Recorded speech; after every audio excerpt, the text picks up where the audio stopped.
এখন যে রিটটা ফাইল করেছি সেটা ওটার সাথে কিছু সামঞ্জস্যতা আছে।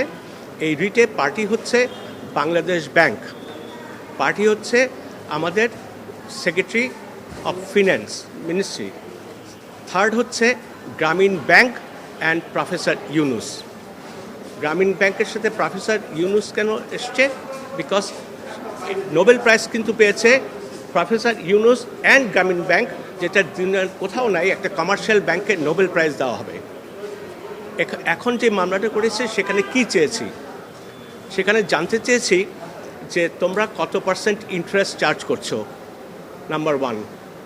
নাম্বার টু, যদি কোনো কমার্শিয়াল ব্যাংকের থেকে আপনি লোন নেন, কমার্শিয়াল ব্যাংকে 1 লাখ টাকার লোন নিলে আপনি যদি 3 লাখ টাকা পরিশোধ করেন তারপরে আর কোনো কিছু পরিশোধ করতে হবে না।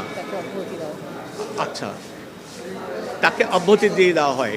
সেকেন্ডলি, গ্রামীণ ব্যাংকের ক্ষেত্রে যেটা বললাম, 10 বছরের বেশি একজন সুদ দিয়ে যাচ্ছে কাবলিওয়ালার মতো।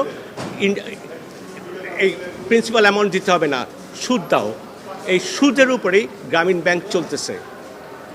আরও লিখেছি যে 18th and 19th সেঞ্চুরির আমেরিকার যে স্লেভরা ছিল তারা সারাদিন কাজ করে শান্তিতে ঘুমাতে যেত।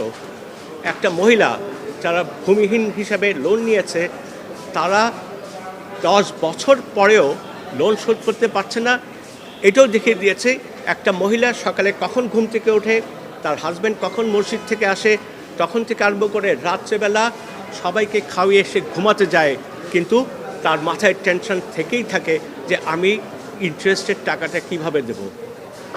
এখন আমি যেটা চাচ্ছি সেটা হচ্ছে গ্রামীণ ব্যাংক, যেটা যেই টার্মসে রুল দেওয়া হয়েছে, 1 লাখ টাকার জায়গায় 3 লাখ টাকা যদি হয়ে যায়, বা 25 লাখ টাকার জায়গায় যদি 75,000 হয়ে যায়, তারপরে তাকে আর কোনো টাকা দিতে হবে না।